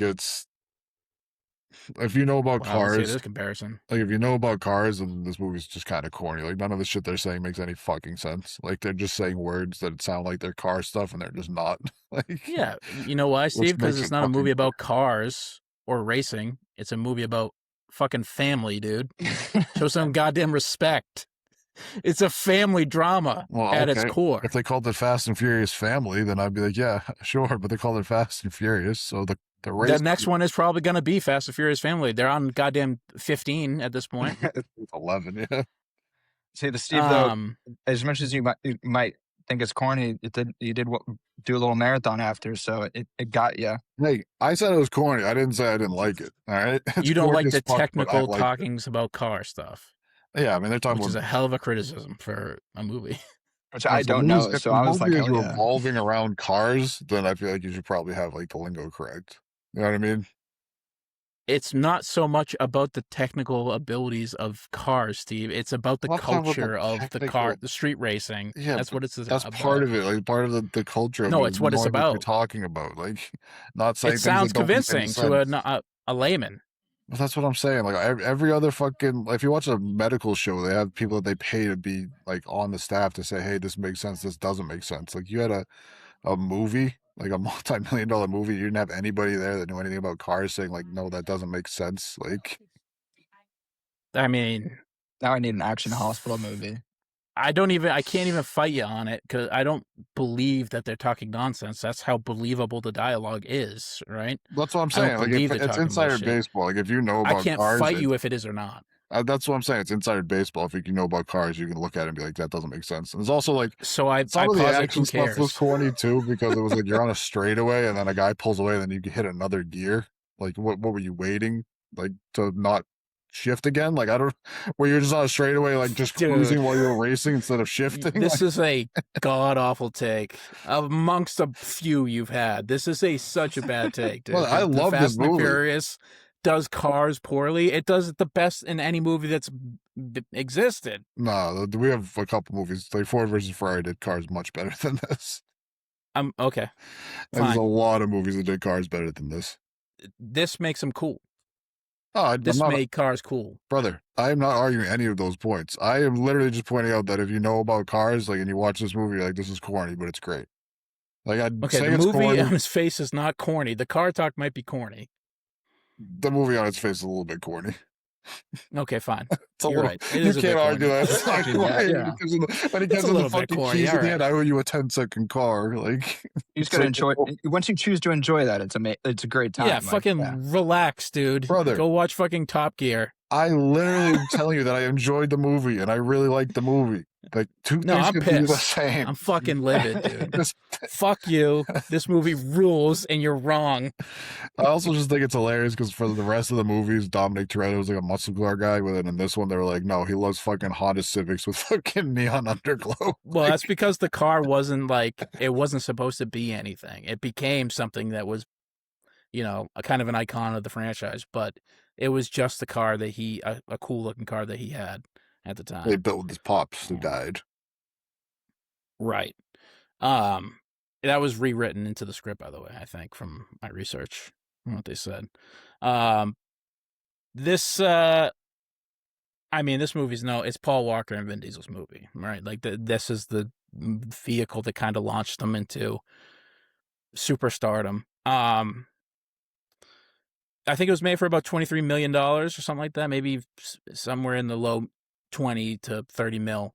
It made 200 million, this movie alone, right? Which huge. I mean, that's literally 100 times a year expected value.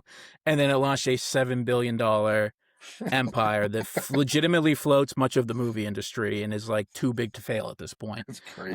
It's become a monolith in the fucking industry. Just out of this movie, this so little funny. fucking nugget, like B-C film, bloomed into a tentpole of Hollywood. It's insane. That's the biggest takeaway from this film, is that this humble origins, whether it's a good film, corny film, there's a lot of shitty aspects and outdated references and bad language that you don't use. Ja Rule was supposed to be a main character in the cast. Thank God they didn't stick with that one. He just was a bit scene. But it just launched an empire, and it's not about cars. It's not about heists. It's about legitimately the family that Vin Diesel, the Toretto, O'Connor family has. Obviously, love that part. I mean, you get the fucking family aspect. Like, he always brings everybody back into the fold, even if he's mad at him. Like, he's the matriarch of the family. Like, he's just patriarch of the family. See, this is why he's here, because he's got all the brains. He knows all the words. I know half of the words, and he knows If he was a girl, it'd be a patriarch. So he's the patriarch of the family. Like, he brings everybody back, even if he's mad at him or whatever. And it's like, you love that part, and how Paul Walker's got to like make a decision. Like, you realize like this guy's not a bad guy, even though is a bad guy robbing fucking trucks. Yeah, it's kind of odd. Yeah, and then like the cops find out the cops are bad. It's like, who's the real bad guy type, like there's classic trope in movies. Yeah, who's the real bad guy?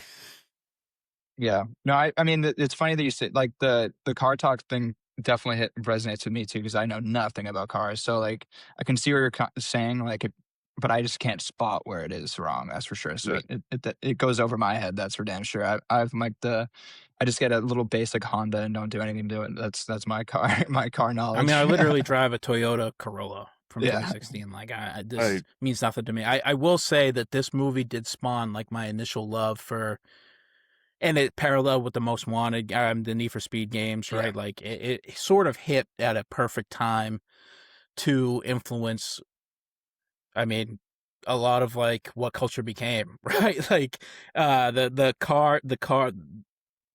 I remember playing like a bunch of games on Xbox and PS2 about like tuning up your cars, not knowing what the fuck I'm talking about. What's a Turbo Max? What's a caliper? Like, I don't know my head from my ass with a car, but that was like this movie made me want to go check that out. And any basic knowledge I do have, I'm not saying it's directly responsible for it, but like it is sort of the impetus for why I have any interest in cars. Because I wasn't raised from a car family. Like, my dad loves cars, but I never passed that on to me.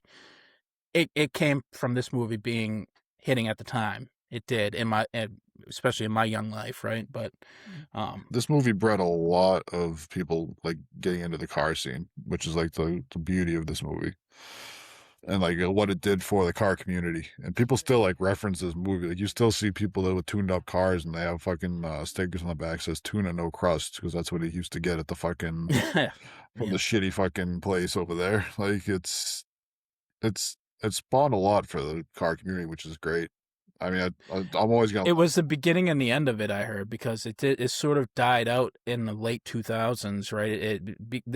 This movie shot it onto the mainstream about these underground races. This whole movie is based off of a 1998 article written in fucking sorry, what magazine? Vibe magazine by Ken Lee that covered like an underground like street racing and Dominican street racers in Washington Heights.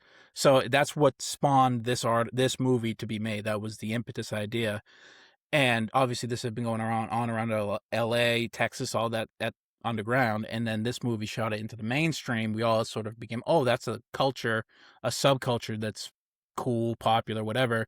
It led to increased police presence and notoriety that led to its ultimate downfall, right? Because what they're doing at the very base of it is illegal. So I mean, it still goes on. or taboo at the very least. It still goes on in a lot of places. Like, there's a huge one that goes on down in, I think, Maryland called H2O Fest every year that, like... Yeah, but that's not illegal. Hundreds of people get arrested every year for the fucking drag racing out of there and, like, all the fucking burnouts they're doing and shit. And, like, that's a shit show down there every year. Like, I still see videos from, like, fucking New York where they're shutting down whole blocks with their cars. And, like, the cops, like, don't know what to do because there's too many of them. Like, it's like... It's still a big scene, but it definitely got... It ain't as for big a couple of years there after maybe this it movie, was. it definitely fucking got cut back a lot. Like, it was too mainstream for a while where people were like, you're bringing in people from outside of those crews, and it's fucking up a lot of shit for a lot of people. Yeah. It's yeah, it's crazy how weirdly impactful this movie was, and it is like kind of just a mid film. You know, to me at least. Like, there's some really memorable moments. There's some cool scenes, but like the CGI is fucking awful, awful. Yeah. It's so bad you can't even tell what you're looking at. Ja Rule's yelling Monica. It's just like it's dated. It's fucking. It's just it's cringe, but in the best way possible for an era that is bygone. And yeah, never coming back because of whatever reason. Like this franchise has moved well beyond this. Like, this isn't whatever Fast 11's about. It ain't gonna be about whatever this was. So, and that's never coming back. But it's just I can't. To me, it's so important of a movie.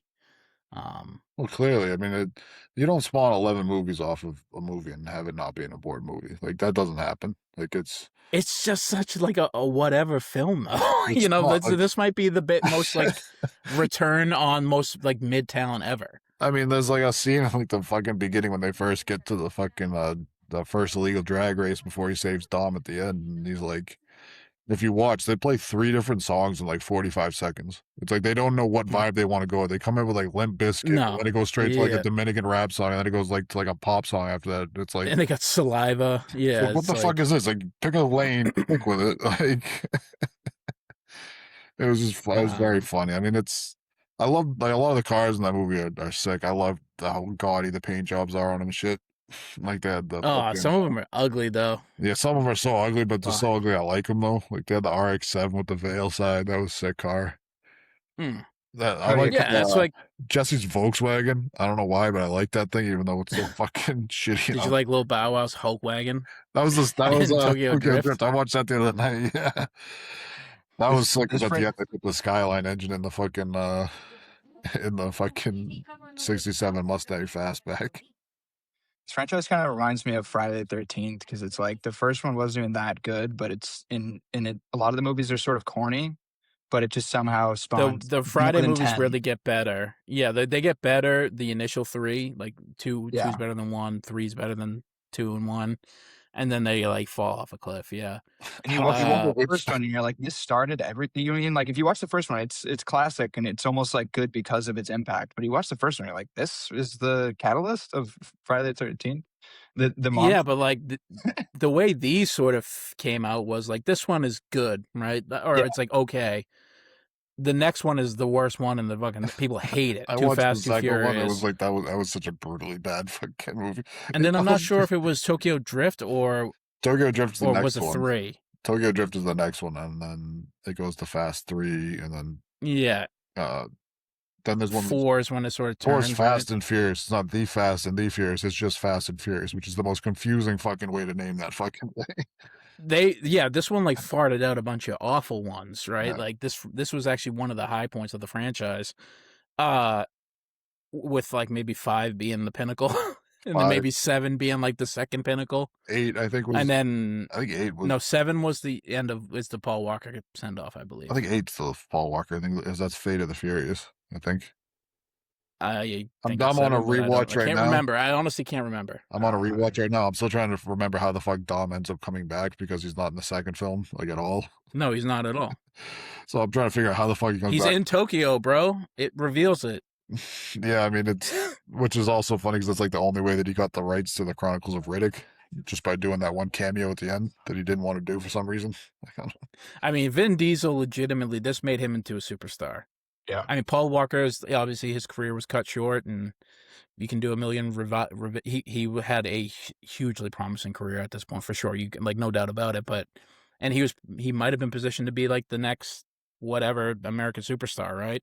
But like Diesel, really, he is the franchise. Was Triple X before Fast and I think Furious? first Triple X was before. Yeah, and then he did Chronicles of Riddick somewhere in the middle of the Fast and Furious franchise too. No, he did one of the movies before, the Riddick movies before. Yeah. So he's Groot. Groot. And now he's Groot, Which and he's set for life. Jesus Christ! Between that, I mean, he's set for life off of these movies. Fast and Furious, and he gets fucking Marvel checks too. Like, no, he's sneaky one of the richest guys in Hollywood. Other than The Rock, who joined this franchise, that's how much money he was making. You know, it's a cash cow if The Rock's joining mid fucking franchise. Yeah.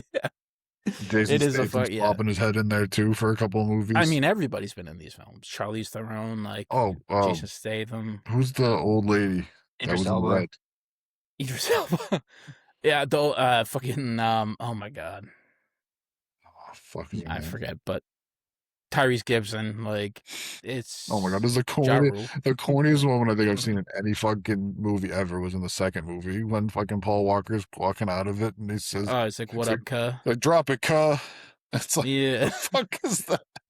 I mean, one of the all-time memes. Like, who greenlit it's that? Whatever, bruh. It's whatever, cuh. I got it, or something like that. Yeah, that's tough. Walker did a lot of his own stunts for this film. He became obviously a genuine car enthusiast, and that is subsequently what ended up taking his life in a motor vehicle accident.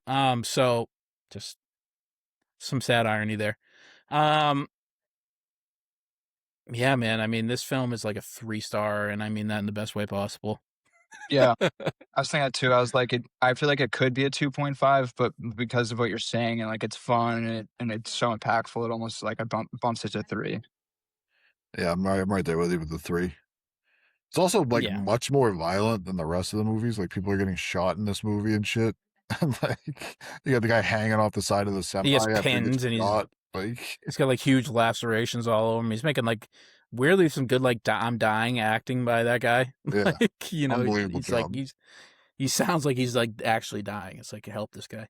Yeah. So it's very strange to watch the rest of these movies after that and see like the threat of violence is always there in those movies, but there's never really any actual violence. Like, you see guys like getting in like a fist fight, and then one of them has like a little bit of blood coming out of the side of their eye or whatever, and that's like all the blood you see. Like, off of this movie where guys are getting blown away with shotguns, and you got the Yakuza guys coming around with the fucking Uzis shooting shit up. Like, yeah, this is where it's like it feels like the most grounded story, right? Because everything else literally leaves planet Earth at some points. So it's like this is the most grounded, realistic story you could probably tell of this type of story. Like this, everything else just sort of feels like you're here to see cars doing cool shit with like some crazy okay action music and fighting, some one-liners. That's like all I'm there for when I'm coming to Fast and Furious movies. Like, I don't. Yeah, you're there for the spectacle. They become spectacle movies. Yeah, I'm not there to watch a fucking drama and like really deep dive into what the characters are thinking. It's like, no, he's gonna. The tell story you. is kind of like I don't- do kind of hope for the family. You know, I'm rooting for the family. Yeah. It might be as long as there's like a loose story around it and just somebody in danger. in the family, I'm in. You I'm got bought in. illegitimate Plot. children in fucking upcoming movies and whatnot. I don't even know how I haven't seen the last two. I've like been so checked out. No, it's but even in like the 7th and 8th ones. I mean, in the 5th one, Dom thought that Letty was dead. So Yep. then he gets with the Brazilian cop that when they were robbing the fucking thing, and then like they have a kid together, and then Letty comes back, and then the Brazilian cop dies.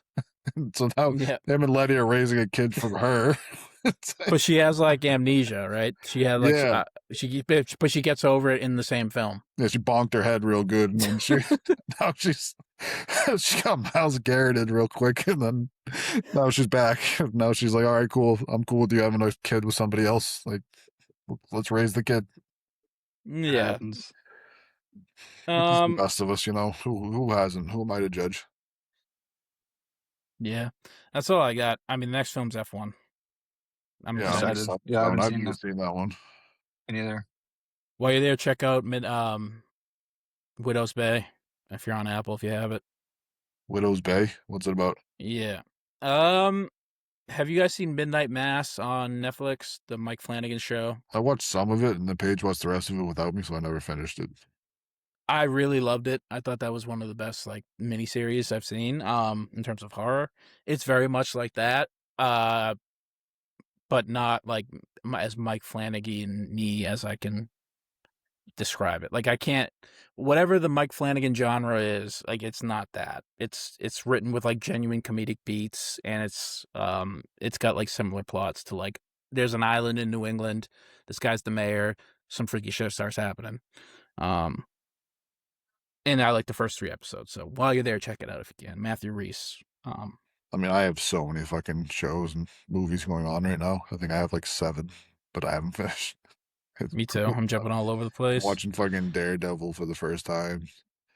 I gotta watch Euphoria for last night. Yeah, I'm not watching that. Fuck that. I'm not watching any of those. That doesn't look interesting to me at all. It's a good show. Daredevil's not a good show. I can tell you that right now. People love it. I've heard good things. I mean, I'm watching it right now. It's just every episode's like a fucking 50-minute flashback. It's like, all right, this is just boring. Yeah. I'm just waiting for the second season that I have to watch so I can watch The Punisher. Yes. F1, Brad That's Pitt. all I got. But Guillermo del Toro. No, Javier Bardem. Jesus. Javier Bardem is in this movie. I always get Javier Bardem and Benicio del Toro mixed up. Yeah, I can see that. They both have that character actor kind of thing going on for them. Well, I mean, I love Benicio del Toro. Is one of my favorite actors. Like going. Javier Bardem is like definitely. Javier Bardem's all right. I mean, he was in Quantum of Solace, right?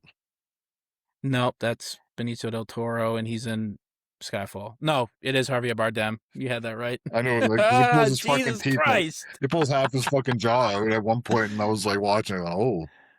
Oh, I fucked that up. Yeah, you're right. It is Javier Bardem.